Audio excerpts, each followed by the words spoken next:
Dear Venerable Sisters and Brothers, Dhamma friends, today we are going to start the fifth talk on the same topic. May you all settle down and say 3 times sadhu, sadhu as a consent.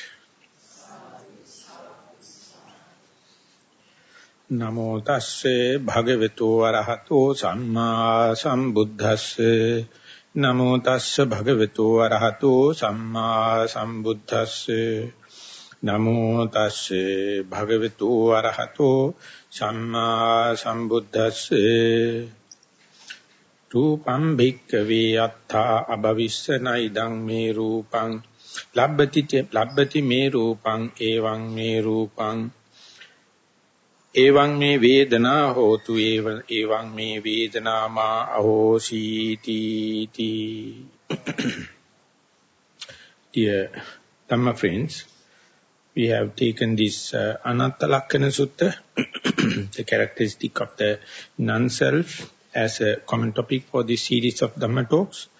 And so far we have dealt as much as possible along the subject of the materiality, the form, and we read the second aggregates, namely the feelings.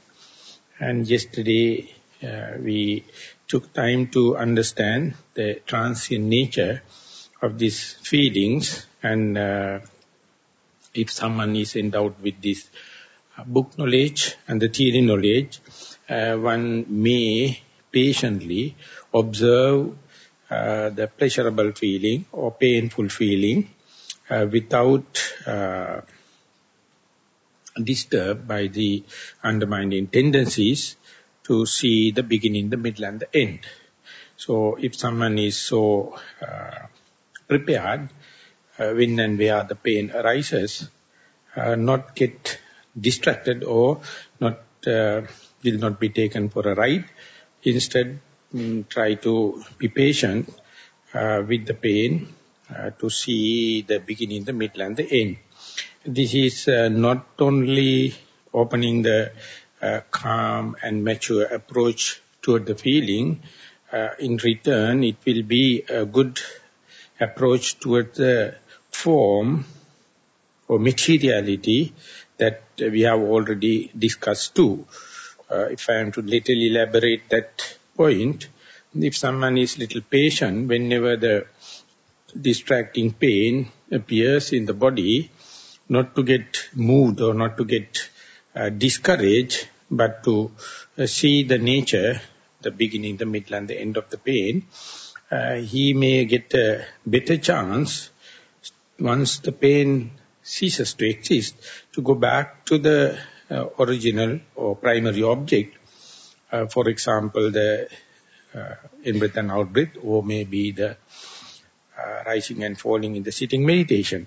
So, unless otherwise an unprepared person, he or she may take the pain, the second object appears while in the primary object, as yet another object, and manage to see the beginning, the middle and the end. And since he or she is patient enough to see the cessation of the pleasurable feeling or painful feeling, in this case maybe a painful feeling, patiently observe the cessation of the painful feeling, even if it is a small pain. And there small rupture may arise, because end of the painful feeling is, if you are patient enough, you can see as a pleasurable. And when with that pleasurable, recognize pleasurable with prepared mind, give a better welcoming attitude towards your primary object, and then you can continue with the primary object. And therefore, your time face-to-face with the primary object also eventually be more prolonged or more familiarized, and therefore mutually each other helpful.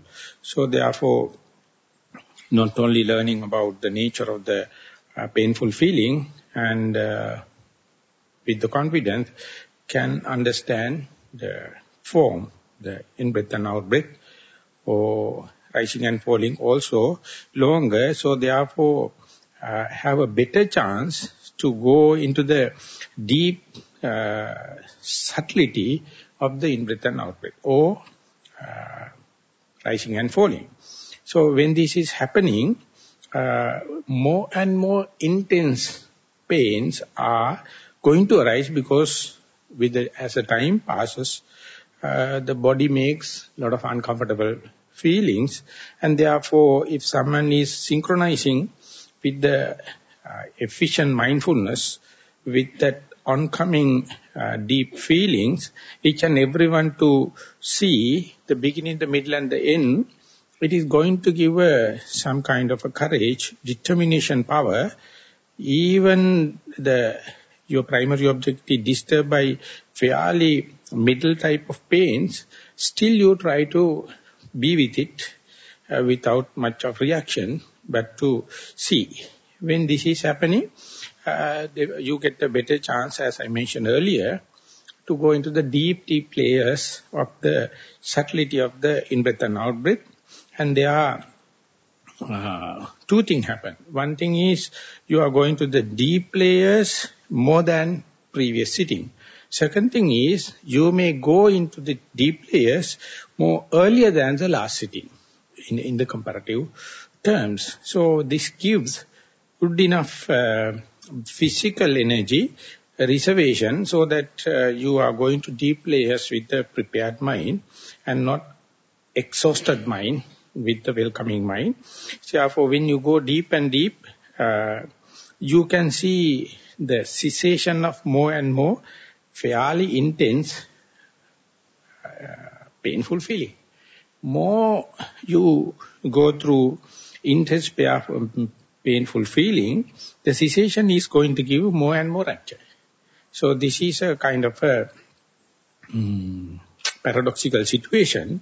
Those who patient enough, those who be prepared, those who take one's own mistakes as a guideline or as a teacher, make a point to go deep into situation. So when that kind of thing happens, the pain of course happens, and your contact with the primary object also somewhat consistent, and when it is happening, your balancing going to give frills and thrills. It is becoming a very, you are going into a game, and it is very thrilling, very, they give the frills in your body.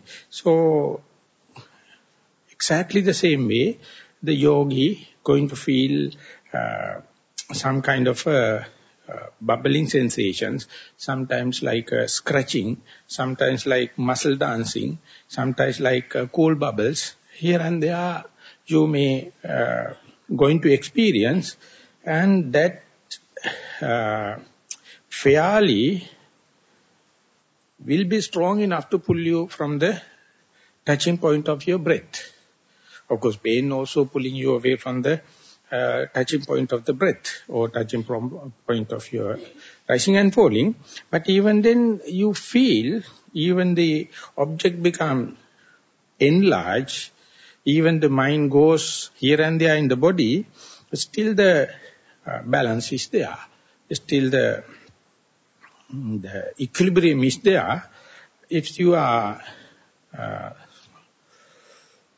bold enough, still you can keep on practicing and without entertaining doubts. So when it is happening, when the feels and thrills going to become consistent, all of a sudden the whole body jerks going to happen, and it is electric like. You don't know why it is happening, how it happens, where it starts from, and sometimes that itself will give a kind of a reason for you to entertain doubts, because earlier it was here and there frills and thrills, and again all of a sudden the jerks happen.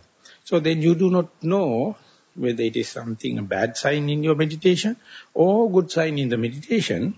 But if you manage to see the continuity of the mindfulness, specifically on your primary object, within bracket you have to say, for the moment, primary object is unperceivable. It is very subtle. But even then you know, you have not missed the track. And if it is so, you can go there a little further. So when it is going there, that sometimes knowingly, not like all of a sudden, the whole body massaging kind of thing, the waves are going to start. So this under such circumstances, the object of meditation, the primary object, for example, we can take the in-breath and out-breath, it also represents somewhere in your screen, and it's very subtle. And here and there, pains in the body, sometimes painful feeling, sometimes due to your good tackling, the body responds in the frills and thrills, and sometimes as a jerks happen. So you are observing the drama in the wide screen now. The screen is becoming wider and wider. So your knowledge, your preparedness is very important, not to entertain doubt, but it is natural someone to entertain doubts, because it is become situation, the show become very panoramic. Under such circumstances, when I was in Pandita Rama, that Pandita Sayadaw, he used to say, when you are about to go into this kind of a special situation and very immediate situation and very critical situation, very important situation, and if you are developing your faith, the brightness express, it is slowly increasing, so much so, with respect to the brightness, the faith is increasing. It is related with your brightness. And more and more episodes are changing one to the other. For example, at a time you can go very subtle states of breathing, otherwise you will conceive as no breathing. But here you can see it is representing nature is there, but you can see like a pendulum, it is having the pattern. And again, here and there fills and thrills. Here and there painful feeling. Here and there hilarious waves are happening. So episodes will be changing one into the other quickly if the energy is increasing, if the energy is efficient become. If the mindfulness is also catching on the same speed, like a drama, each and every actor become very active. Everyone is showing in the their roles very nicely. So you don't feel like entertain doubts, because something good happening, something situation is fairly under control. So if the mindfulness is intact, for mindfulness, if it is developing the efficiency accordingly, you don't feel like keep on observing, because everything is very vivid, everything is very active, very vital. And if the concentration is increasing, the screen becomes wider and wider and wider. You can see the big spectrum. And all these four help you to maintain a good input, a good fertilizer for the wisdom to arise. So you are in a tightrope walking now. Anything happen, it has a very big impact, because everything is very immediate, everything is very vivid, active. So you have to keep on doing, practicing. So all the five indriyas, or faith, the energy, the mindfulness, the concentration and the wisdom, they are shedding their old skin, and metamorphosis is happening. Slowly it is happening. But for that to happen undisturbed, you must promote it with confidence. You must ready to sacrifice your body or the life. So that is a very rare, demanding kind of a request. So as far as it is not happening in one sitting, in one day, as far as you get chances again and again, you have enough chances, enough time to reconsider this and go prepared.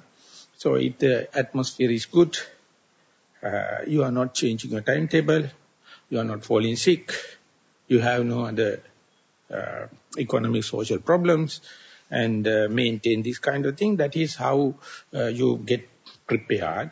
You facilitate it with your common sense, so that when this is happening, sometimes you can feel the whole body is engulfed with this kind of a rapture, this kind of a pleasure, and you can just let things happen. Slowly it becomes less and less critical. Everything going to happen in a good way, and meditation is going to take its own control, and you have to let it happen. So under such circumstances, the the boiling, like a boiling pot of milk, it's overwhelming. So you can see the each and every corner, each and every cell in your life, in your body, is full of rapture. And you are just like in a full flashlight, and everything is enlightened and bright. You can be there. So of course it is, though I am explaining it is within few minutes, it will take number of episodes and number of times. But if it's healthily it is happening, these are the events which are going to take place. So whenever such a, the brightness and kind of a wisdom, kind of a rapture, kind of happiness and serenity going to happen, it has its own disadvantage. That is to say, you easily overestimate it. Because even when you get up from this situation and do walking here and there, everything you feel you can see through. Every person you see, every dead matter you see, everything related to you, everything you feel like, even though you are not meditating, so-called meditating cross-legged and closed eyes, this combination, this alignment is there. So therefore, naturally, you tend to overestimate, thinking something has happened.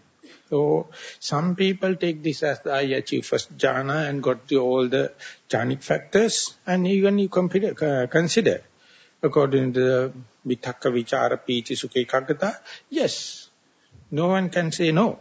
And if you are going to, in Vipassana way, if you are going to say, I have achieved the first Maggapala Jnana, or some people can definitely jump into the Arahanthood also, they can claim. Because no one can disturb you, no one can challenge, because so much of positive things are happening. That is the danger. In other words, so far, till you come up to that kind of religious and spiritual feeling, you were crazy behind the sensuous pleasure. And you were on the pleasure principle, and for that pleasure principle, anything valid. So that is how you came up to that level. So after understanding the disadvantages of this pleasure principle on the sensuous pleasure, now you have certain amount of precepts or certain amount of moral restrainment or moral responsibility. And upon that, you can sit maybe 30 minutes, 1 hour, sometimes more than 1 hour. And you are definitely helpful and contributive with the walking meditation and living maybe in the monastic atmosphere. So it is worthwhile you to claim, now I know the way to earn immaterial kind of pleasure.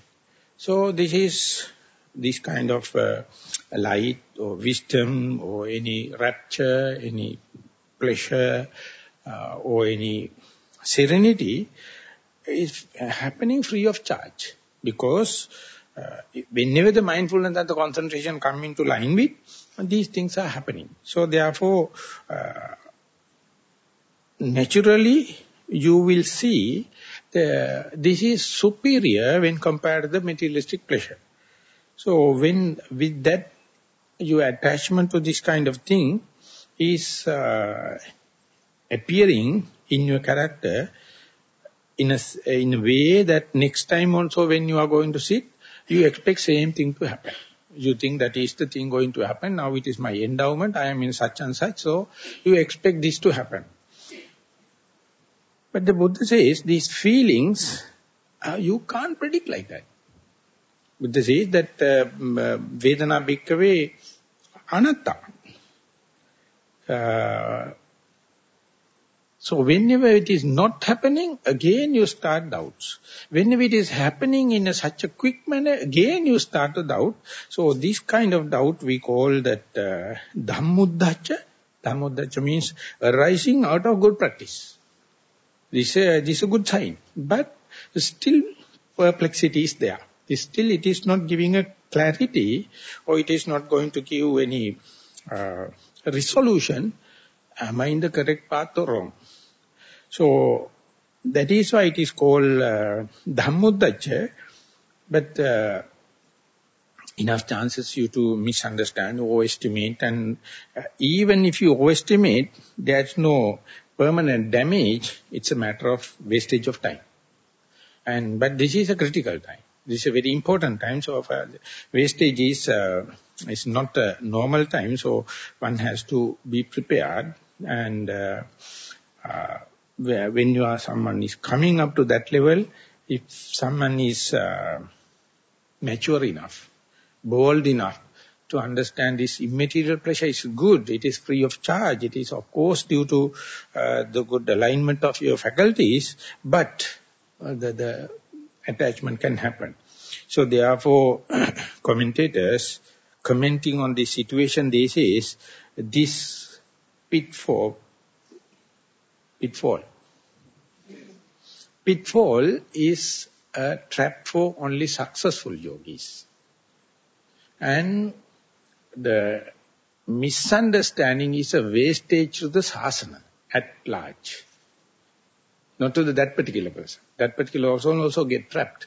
But his misunderstanding is going to give a misrepresentation. So therefore, whenever someone is going to get this kind of a good continuous mindfulness, good continuous concentration, he or she must be little mature enough to listen to Dhamma and understand these dangers possible on the path. And more you go there, the only character can safeguard you is the equanimity or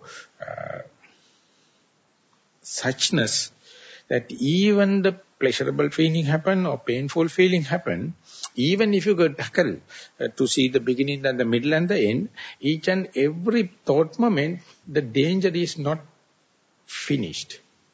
Still you are within this sansaric journey, and you have enough chances to overestimate yourself and misinterpret and misunderstand the situation. So therefore, at that moment, no one can help you unless otherwise your own knowledge, unless otherwise your own simplicity, unless otherwise your own the beginner's mind and humbleness.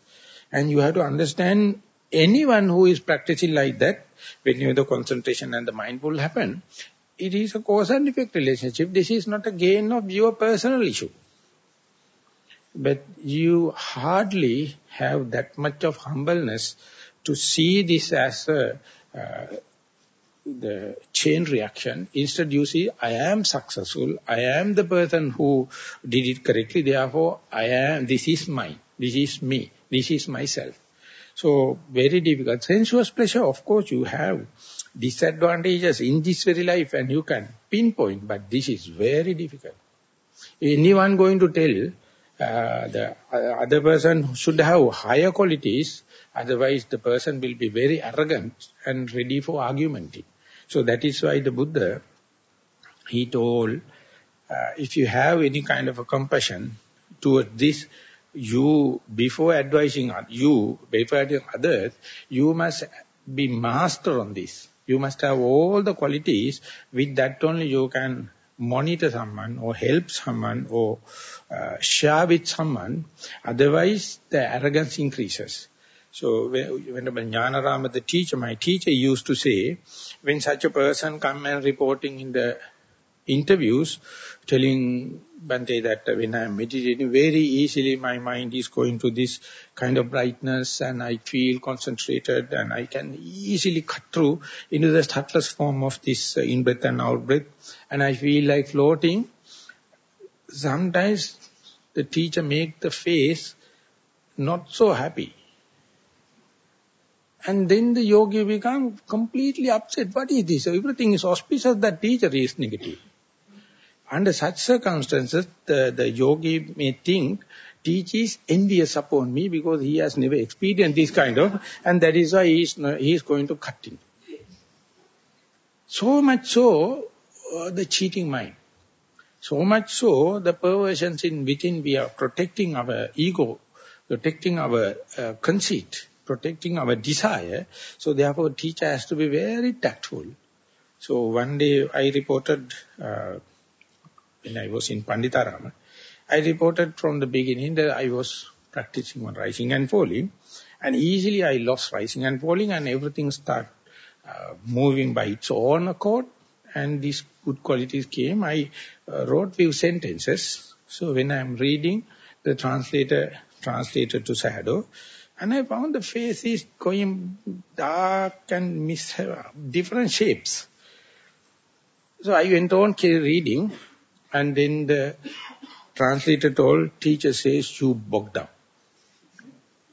You are already bogged down. So then I told, what is this? Because this is the best of my sitting, and every positive qualities are there. The rapture, the wisdom, the light and everything. So he was so upset. I see the shadow's face, so upset. So it happened to me to came out of my cage and ask next one. So you have completely overestimated yourself, and you have not completely stopped noting, and therefore you are you trap inside, and you better read that particular sutta. Buddha has mentioned when you are crossing the river, at a time you get trapped inside, at a time you get lost outside. So you have to balance both. So then he told that this is what does it mean by you get trapped inside, because your own qualities, your own good characteristics, good mental factors make you entrapped. You get lost in outside is so much of fantasizing and thinking and pain and disturbing, so lost. So you have to find in between. So this is immaterial kind of pressure, kind of achievement in your meditation, but the mind which is interpreted in a favorable way to your ego, favorable way to your conceit, favorable way for your craving is inbuilt. It is habitual. So this is a very vivid position. You have to be so open, you have to be so critical about your own interpretation. So first and foremost thing is your interpretation and your assessment whenever you get the physical gain. You get the achievement in your career, or getting some kind of good sceneries, good sounds, good smell, good taste and good comfort. There also you estimate telling that I am efficient, I am lucky, that is why I get it. I mean, that is our parents and everyone will agree with us, our teachers and everything. But the Buddha says, we are living in such a cage, we interpret it in such a way. Successful people always put them up on the pedestal and stole, always painting white upon their own images. But when you come to the spiritual achievement, still you are not safe. And it is more subtle.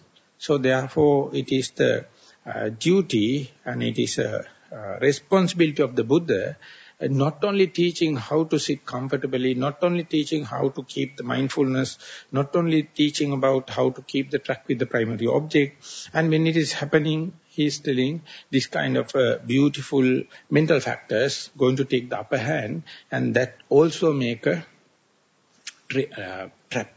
So one has to not only earn such a things, but also have a self-critical kind of approach, or one has to report in the interview in a non-judgmental way. Without going interpretation, you have to tell what is happening in the meditation. Otherwise, you are always interpreting. It is favorable for your ego, favorable for your conceit and the desire. So, under such circumstances, hardly one can report in a balanced way. Always exaggerate. Because never expect this kind of things to happen so quickly or so easily.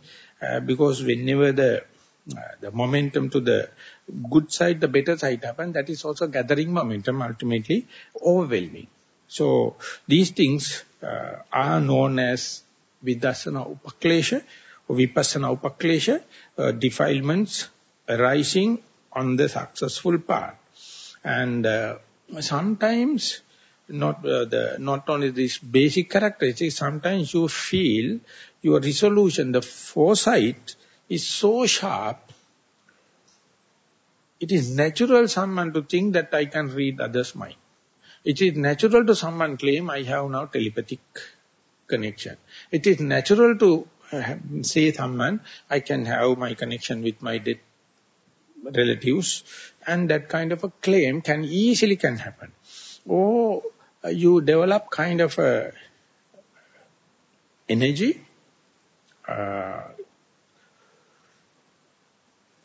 motivations, good one, you may claim that any pain happens, any sound happens, any thought happens, any distraction happens, I will not give up my meditation, I will continue life. At the time you feel so much overwhelmed with your overconfidence about your energy, your input, as well as mindfulness also. You may claim you can maintain throughout the 24 hours, whatever the distraction happen, I can maintain my mindfulness. And within that you may claim that I have so much of equanimity, so that whatever the mishap happens, I can balance it. So, Venerable Jnanarama, my teacher, is explaining everything. He says, even the light happens, all these positive thing happens, by itself, they are not dangerous. Only thing is your subtle attachment to that is the basic danger, and failure to understand that you have a favorable attitude toward these things, and that is the way you lose the game. So therefore, when the meditation is catching such a good momentum or speed, you must always keep the track with the cheating mind, the perverted mind, the misinterpreting mind. Otherwise, that you get entrapped into this kind of whirlpools. And as I mentioned earlier, this is happening for successful yogis. And in the retreats, few early days, usually you find very difficult to fit into this timetable and all the kind of thing. And once you settle, when you season, it is possible for this kind of good mental factors arise, and therefore in order to not to get disturbed due to this inner trap, you must have this understanding about this underlying tendencies towards this immaterial pressure. So easily at that stage, one can understand when you are going on the samatha meditation, still these things can happen. When you are doing in the first jhana, second jhana, third jhana, like, of course in the third jhana is a very supreme case where that is the maximum serenity you can experience in the human realm. And to first, second, third jhanic experiences also, one may sometimes misunderstand this as jhana, And the second thing is, whenever it happens, you may develop this kind of a superiority or one-upmanship and looking down others, those who are not getting that kind of a jhanic experiences. So that very comparison, that very conceit is undermining your practice. So therefore in the Sappurisa Sutta, it's still in the Majjhima Nikaya, the Buddha is going to give among the meditators, some people feel superior due to this physical and materialistic kind of superiority due to they are coming from the high caste or coming from the rich family, they are in the middle age and they are beautiful and they are learned and they are favored by people and all the kind of thing. The Buddha says, of course, they are coming due to their past good deeds. But when you come to the meditation, if you are going to compare others, thinking that I am so and so, I have this kind of a capacity and kind of thing, he says he become enemy to himself or her become enemy to herself, because this kind of conceit never promote you to go forward. And if you can't trace it, if you can't understand it, you will ever entertain this kind of thing. And therefore it says the Buddha is using asappurisa. Asappurisa means you become ignoble. This very comparison. And going further, he says, if you can give a good Dhamma talk, if you are maintaining good Vinaya, or moral integrity, and all the monastic qualities, each and everyone can undermine you, telling that I am superior than the others, each and every work against you. And then he keep on explaining, even when you get the first jhana, even you get the second jhana, third, fourth, or even the immaterial jhanic experiences, each and every moment, it's very nicely he take when it is go to the jhanic experiences, moment you're going to think that I am in jhana, that itself is undermining jhana.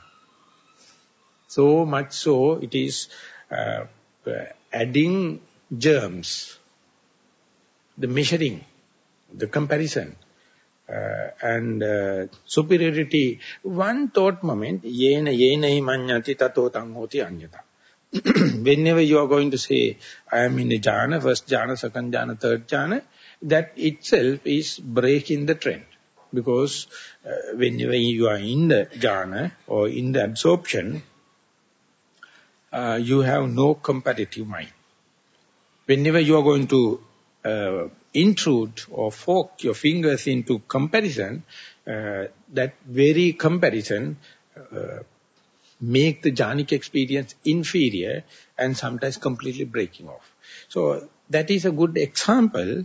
And even in the vipassana, that comparing mind, that is called sometimes the deductive knowledge or rational knowledge or interpretations, in a sense that yogi is innocent because that interpretations are inevitable.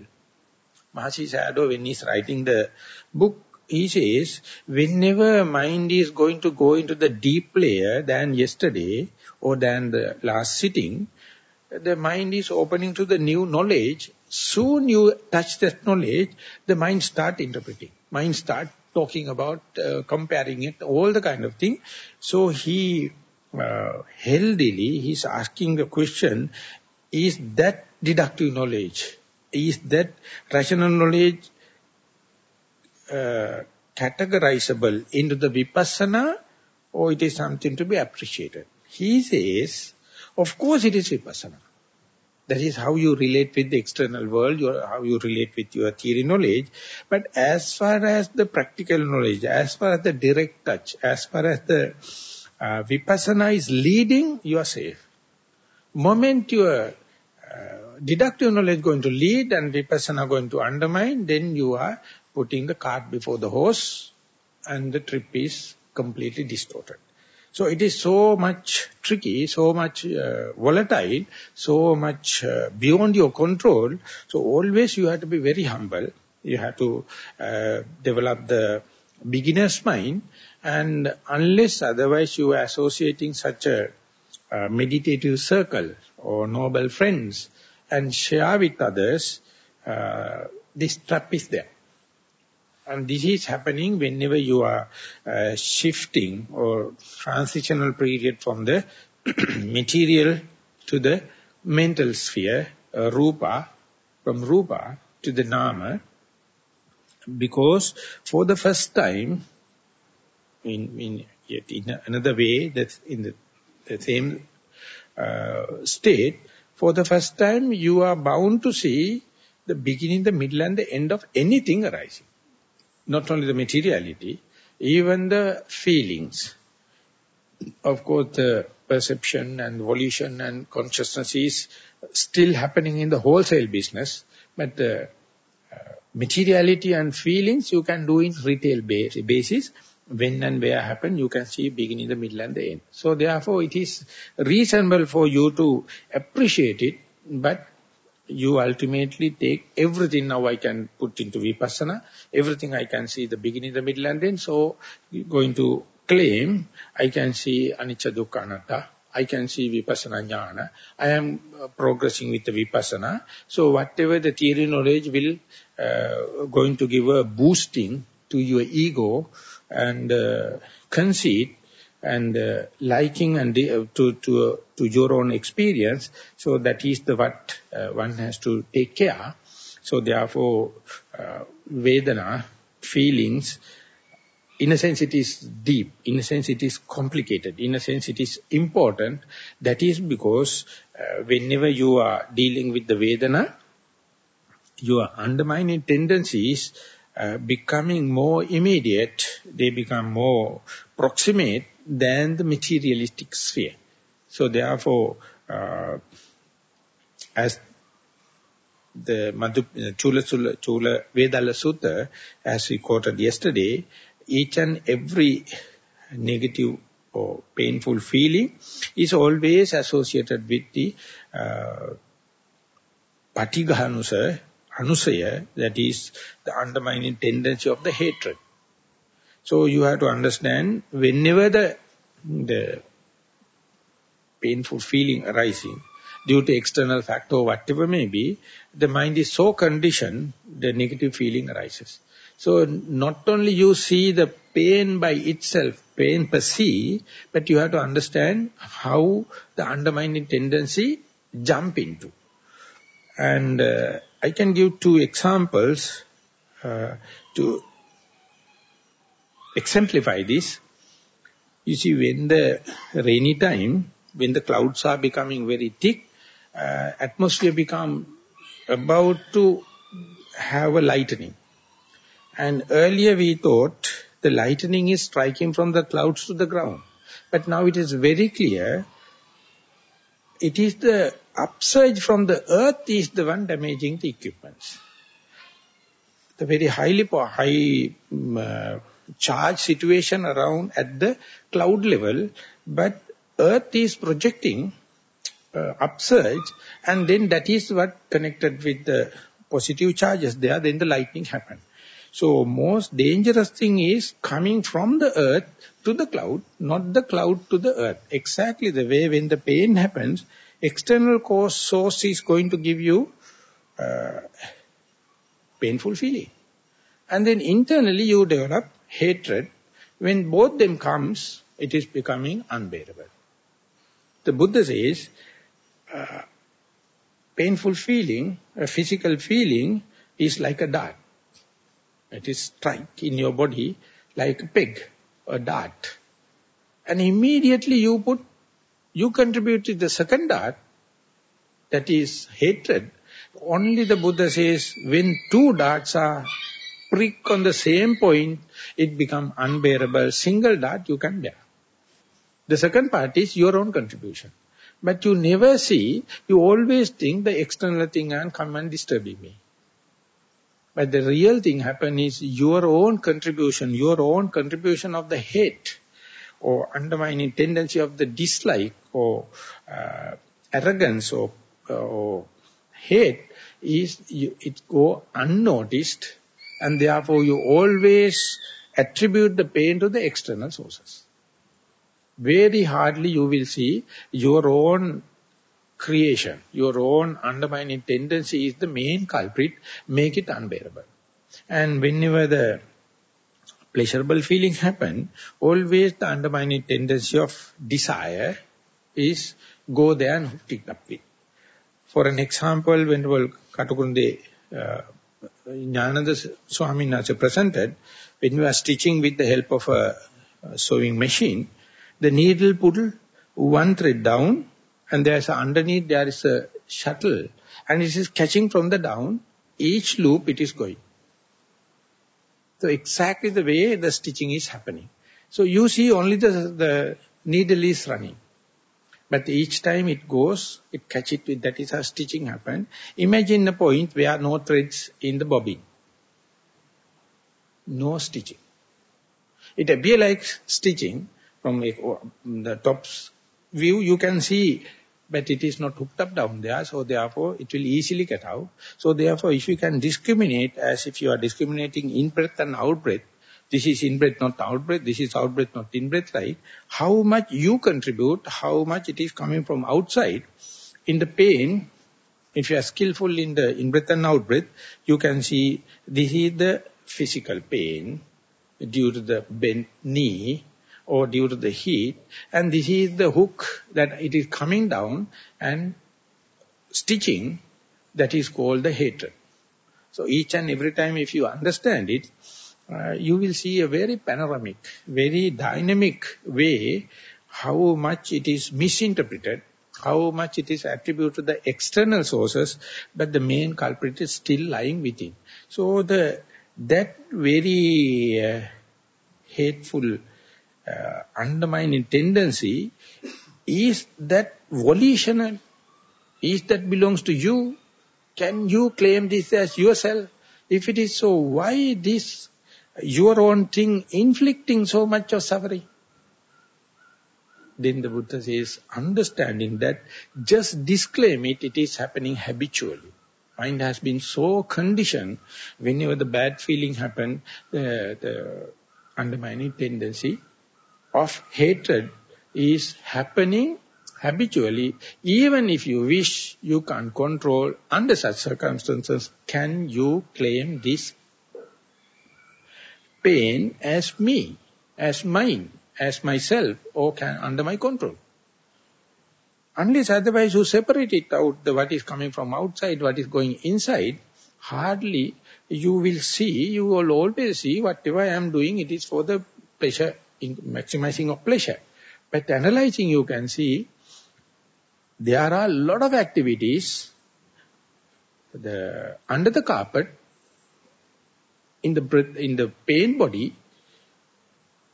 Even you wish, even you have a will or not, they are happening. To let that happen and to observe in the mindful way, choiceless way, evenly suspended attention, that very observation, that very vision itself is electric. For that you have to give enough chances, rather than interpreting them, to see how much against your will things are happening and inflicting unwanted suffering, untold suffering, and that is still you are going to claim, this is me, this is mine, and this is my soul. So the day you separate it out, Buddha is telling, giving a mantra, giving a remedy. When the pain happens, you must see the physical cause. And then you can see the domanasa, the mental cause, and the separate it out. Towards the mental cause, you have to japa karana, that means repetitive chanting. This is not me, this is not mine, this is not myself. Netam mama neso amasmi nameso atta. Netam mama neso amasmi nameso atta. Or otherwise he says, etan santang etan panitang yadidang upekha. Instead of going to give this kind of a negative undermining tendency, he says, if I can bear it up with the indifference, the neutral mind or equanimous mind, that is much of my, it is to my credit, to my maturity, but you can't control. You can't control, it is happening. So under such circumstances, Buddha says it is irrational, it is unfair to claim the pain is or feeling is myself, or feeling is me, or feeling is mine. So more and more you understand this kind of under the carpet circuit, under the carpet mechanism of the pain, next time when you go and sit, of course the pain may come. But you go prepared. So when and where happen, you separate it out. How much it is due to the external causes and how much naturally, habitually, you contribute to that. And when you see more and more, you have a more, confidence and trust to go further into the deep and unbearable kind of feelings also, not to react, not to wipe it off, but to keep it, the work in the vivid way to separate it out. So that is how your resistance, that is how your the bearability increases. And so slowly, you are understanding the first truth of suffering. Earlier you supposed to, everything is due to this cause and that cause, the omnipotent God or the cloud or the government or whatever may be. Now you see, you are the omnipotent God. You are the creator. And you are responsible. Moment you recognize it, moment you assume it, you develop so much of bearing capacity, bearability, enormous, that you can see as if the pain is someone else. When in the operation theatre, doctors has to develop the clinical distance from the patient. Otherwise, they can't keep on surgery. They feel the pain. So if he or she is feeling the pain, he is disqualified to be a surgeon. They have to develop clinical distance. So this is the way in the meditation you develop the distance. You take the pain as a very interesting subject, without entangled with this undermining tendency that is you so far contribute. And it is happening now. You never claim this as me. You never claim this as mine. You never claim this as my soul. So when such a thing happens, the resistance, the healing power you develop, you never trust upon, or you never dependent upon external chemicals. You develop your own resistance to be with the pain. But what happens nowadays is, whenever sneezing happens, whenever little pain happens, people are waiting and going and queuing in front of the specialist room. And those who have money go and tax the specialist. But the specialist for the general community, he has no time, because each and every rich people go and book them. So poor people are waiting at the ward. They won't get the attention of the specialist. Because money is pulling everything out, and that money is having the fool heads.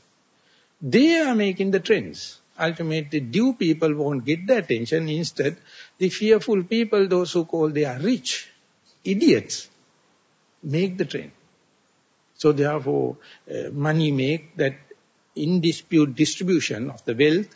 Ultimately, sick people are ever at the disadvantageous corner. Other people are really making use. They don't even allow even to a pimple to happen. It has to be surgery. It has to cut open because they want to have cosmetics and the appearance. The other people, they have nothing to eat, no place to sleep, no attention from the doctors. So instead, if you are little pragmatic, if you are little reasonable and practical, if you are bear it up little with this one, the health situation of the whole globe will be changed. Mind you, it is completely undermined by the pharmaceutical industry. This 2012 is very specific because of their racket is coming now. Slowly it is coming. How much they are misleading the human,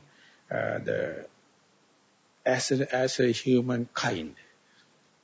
But of course, it's a good example that big pharma mafia. But the suffering was 2,600 years, not throughout the big mafia was responsible. Big mafia knows how to undermine your pleasure principle. They are the real fellows undermining your pleasure principle. You pay any amount for pleasure, so they undermine it. But even the big mafia comes, the armies of the Mara, the evil one was throughout working. Now we attribute that armies of Mara to the big mafia. It is just to get an external example and to see, instead if you bear it up. That is what the Buddha give to the monks and nuns. Just see when it is happening, just see the beginning, the middle and end. If you can bear it up more and more, that is what the meditation is. Not the air-conditioned room and no mosquitoes and not flies and that kind of thing. Of course, it is necessary to start with. But later you must be ready to develop this resistance. So this is somewhat parallel, somewhat natural phenomena happening in the individual basis. More and more you have to understand the materiality in the very, very, very subtle layers. Together with the feeling as an aggregate, you become more open to a larger range of the heat and cold, and the hunger and the too much of eating, and the pains. All the changes, you become large spectrum, and that is why the dramatic nature of your life, the living, will be colorful. Otherwise, your comfort zone will be very thin. Away from the comfort zone, always you suffer. When the meditation happens, your comfort zone is increasing. Within the range, you can play a big area, so you will be less and less restricted. So therefore, more than the materiality, the feelings are really touching into the immaterial kind of pleasure. But even the immaterial pleasure, you have to understand it has its own disadvantages. So the point is, without going into this material pleasure, you can't understand what is the disadvantage of the material pleasure. But even if you take the immaterial pleasure to replace this disadvantageous material pleasure, you must not think you have finished the journey. So this is a kind of you have come to the tip of the diving board at the end of your swimming pool. But you are still not in the pool. So you have to put a somersault and jump into the water. So this is from the immaterial pleasure to, that is called Amisha Sukha, to the Avedita Sukha. The Buddha is explaining or taking the advantage of this intermediate stage of immaterial pleasure. He says immaterial pleasure is subject to change. And this is shared together with the materialistic pleasure. So you go there, you are better off, but still not at the end of your journey. So from the immaterial pleasure, you must go to the Avedita Sukha. It's a kind of a paradoxical term. Avedita means unperceivable. So one day Venerable Sariputta mentioned to the group of his fellow meditators, when compared to the materialistic pleasure, immaterial pleasure is better. But when compared to the immaterial pleasure, the Buddha is the only one dispended this Avedita Sukha. So that is our final aim. Then the Udai, one of the person who was in the audience, he says, if it is Avedita, if it is imperceivable, how can you say it is pleasure? Avedita Sukha. He says, if it is Avedita, how can it be a Sukha? So Venerable Sariputta says, whatever you can perceive is suffering. Anything you perceive is suffering. Whenever there is no perception, that is the only place you can say no suffering. That is worth calling pleasure, and that is the way the Aryans are using the language. So imagine when you are starting from the breath, gross, and then it is going to subtle, and it goes to the subtlety. slowly, slowly you are leaving the sphere which is perceivable. Slowly, slowly going to the perceivable state, to the unperceivable state. But when you go there, you feel like lost. You feel like disoriented. You feel like deranged. You feel like bored. So that is the what you have to really understand together with as the transition of the material breath or rising and falling or step in walking. Transition going to take place. How the mind, how this rational mind going to interpret it. That also you must be responsible and let the transition take place as long as possible from the gross to the subtle, subtle to the subtlest, and then to the unperceivable sphere, and that you can explain through materiality, through feelings, and yet to explain through perception, through volitional, and through consciousness. Everywhere when it is happening, meditation definitely give a chance to such a subtle thing to happen. It is our rational mind is rejecting it. It is reacting it. And that is the only block that you can remove only by going prepared. That preparedness, two methods. One thing is listening, careful listening with your own due practical understanding. And the second thing is deducing, rationalizing, and these two has to go in hand with your day by day experience. Then only the momentum will be undisturbed. So that is why at the beginning I mentioned that when the meditation is happen, you have to facilitate it by protecting your moral integrity, responsibility, and listening. Give more and more information. This is due and this is necessary. And the discussions, so you must have your own chance to raise the question and clarify the point.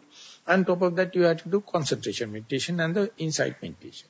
And concentration meditation, easily you can put a parallelism with the non-materialistic pleasure. It is called Ditta Dhamma Sukha Viharana. It is necessary, but you must not understand that is as the end.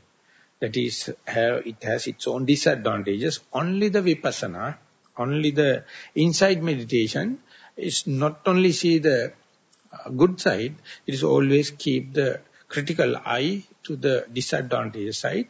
So that is not negative, that is not nihilistic.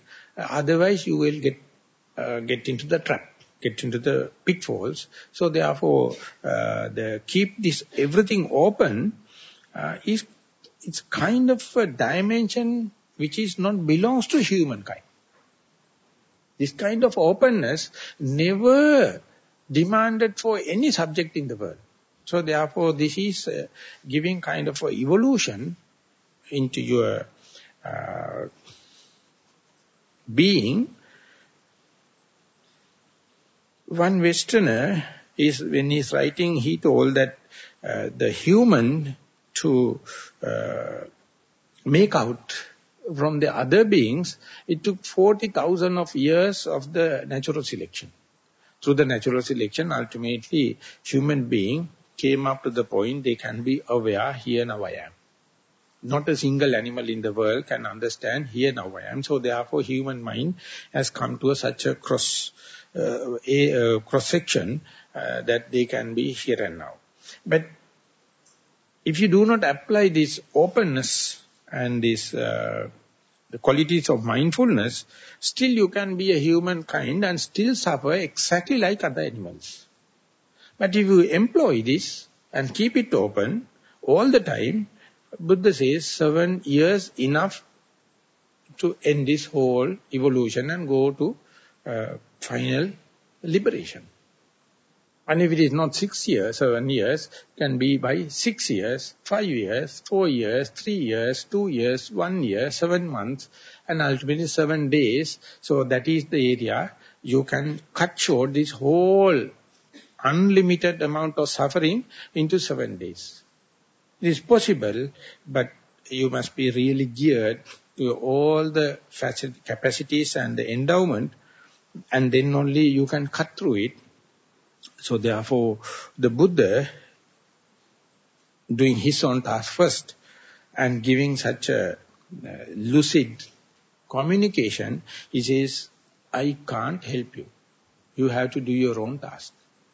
All the other the world teachers appear like as saviors. They can save you from the trouble. But Buddha says, you are your own one, so you have to take the responsibility. Each and when and where the feeling happens, always our mind has its own cheated kind of interpretation, give free of charge, so therefore always you are in the same whirlpool. So let it happen. No harm. But don't say this is me. Don't say this is mine. Don't say this is myself. At least once in a way, let the body to suffer. Because when you are sitting 35 minutes, 45 minutes, no one can sit in a comfortable way. That pain is a raw material for you to take it as a subject matter. Otherwise, you can't take the form into deep layers. So when that happens only, you have to be patient and still maintain the mindfulness. So when Jnanarama used to say, some people are getting enlightened by one single talk. Because 30 minutes onward you are suffering. You get the pain. And if you really use the mindfulness to be aware of your own suffering while listening to the talk, without disturbing, that is the way you cut through the pain. You cut through the feeling. It is not the Buddha's magic of the Buddha to enlighten you. Many people think, oh, we have done enough merit, so when let the Buddha the Mettaya come and deliver a talk, we will everyone go to Nibbana, sadhu, sadhu, sadhu. That is what the Sri Lankans are doing so much of merit, because they think that Buddha can give a scholarship and then you can go in a wholesale business. Nothing. You have to understand your own suffering. You have to understand, you have to analyze in terms of feelings. And whenever you analyze, you will understand you are not analyzing your feeling. It is a human nature. You are analyzing a human mind. Once you understood, once you come up to the direct touch, it is not limited to your mind. You can really understand other people. So therefore it is, one can say it is very selfish, but your sympathy for the other suffering being ever increasing. Even though you feel you go to the solitude place and cross-legged and meditating, you can't do away but sympathizing with the other all sentient beings. So sometimes specifically the Mahayana books, it says, whenever you are cutting through, understanding the very subtle nuances and forms of feeling, you start crying. Endless crying, you feel the connection about the sentient beings on the pleasure principle. Throughout the pleasure principle, where to find the end? Where to give any kind of a soul is lasting.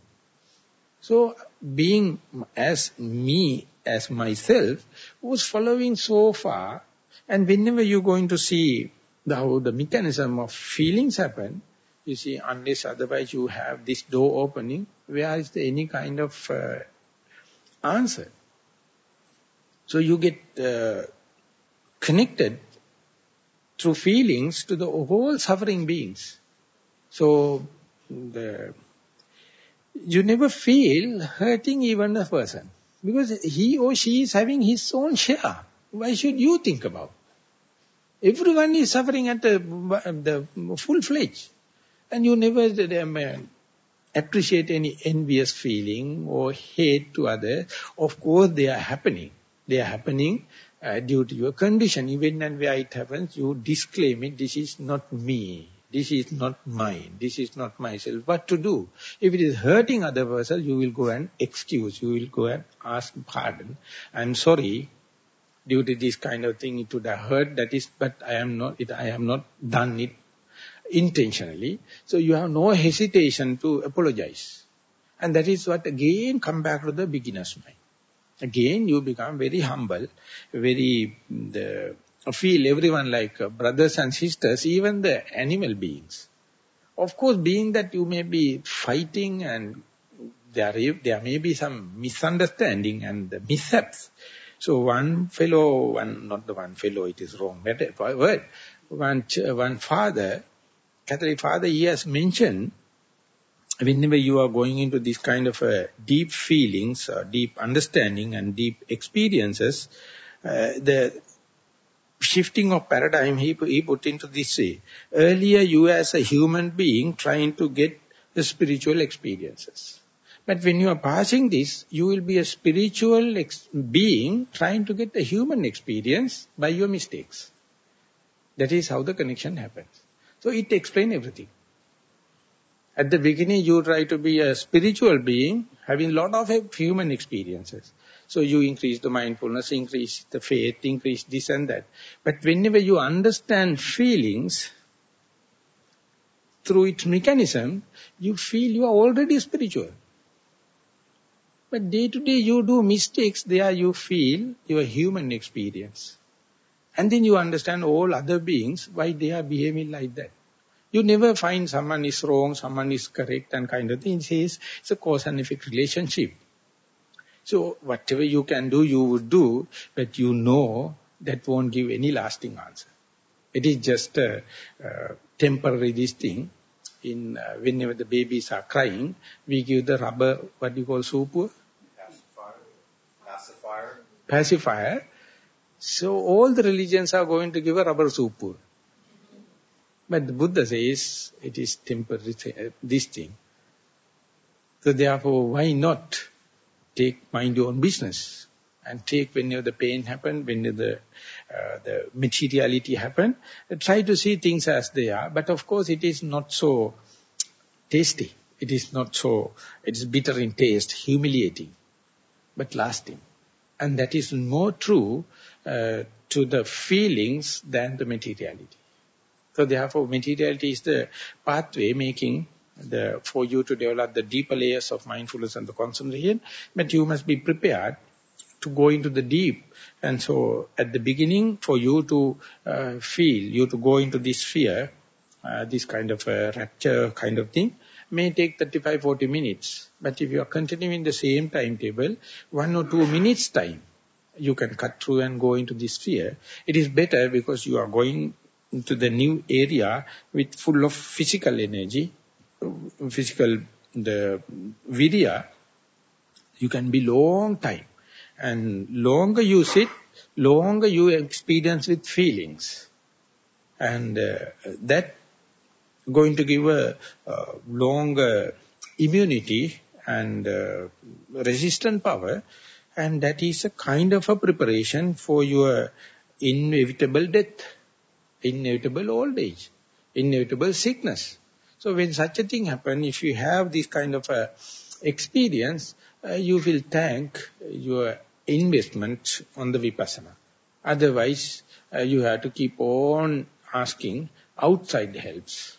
You will be satisfied. That is why I mentioned, as His Holiness Dalai Lama has mentioned, that is the most miraculous thing in the human being. He says, when the human beings are in their prime age, despite their health, despite their liking and dislike, they keep on earning everything.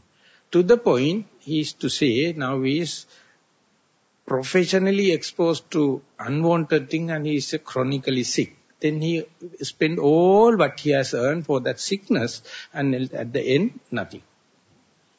That is what the human beings are. Whole prime of time of your age, you go for earning. Ultimately, when you fallen sick, you spend all the money for health insurance and kind of thing, ultimately, desperately. But instead the Buddha says, invest your prime time to be mindful and with your own feeling, with your own materiality, and that is going deeper, but no education, worldly education, no economic organization, no any political body will support you. Because they won't get the tax then. Simply they won't get the tax because you are earning. But when I am mentioning this the 5 kinds of rapture and the pleasure and kind of thing. They told that when I was giving a talk in America, one person told, Bhante, that may be the only tax the government cannot tax. That will be the only pleasure, because all the other pleasures now have been taxed. But many people, more than 10% people going to get this also in America, they will find a method to tax that also. That is what the business Buddhism in America. It's because now government is giving little bit of kick, support for meditation. Ultimately they have to earn something. They will say, if you go in the first jhana, this much. If you get the second jhana, this. If you get the first vipassana knowledge, so much. And those who are shouting and bragging will get caught up. So you have to shut up your mouth and do meditation. That is why I say, be mindful and mind your own business. And for that, Buddha has laid down very nicely, no one can trap. But due to the bragging nature, it may happen. So it is just to make the point, the external people or even the defilements or even the evil one will trap us whenever we are bragging. But if you are hiding your qualities and continue with the same trend, unhindered, it can go, and that is more vividly, it is more dramatically, you can understand in this Vedana or in the feeling. So therefore, don't hesitate to do your noble quest, experimenting with feelings, pleasurable, painful, and no pain, no pleasure. The very low kind of feelings, medium kind of feeling, at the excruciating kind of deep feeling, everything is coming to give a kind of a message. As far as you are avoiding it, you are avoiding the very juicy sap of Dhamma. So go prepared. Day by day, if you feel like such a confidence is developing, that's a very good criterion to say that you are progressing. So with that remark, I would like to sum up the today's talk. Thank you very much for listening.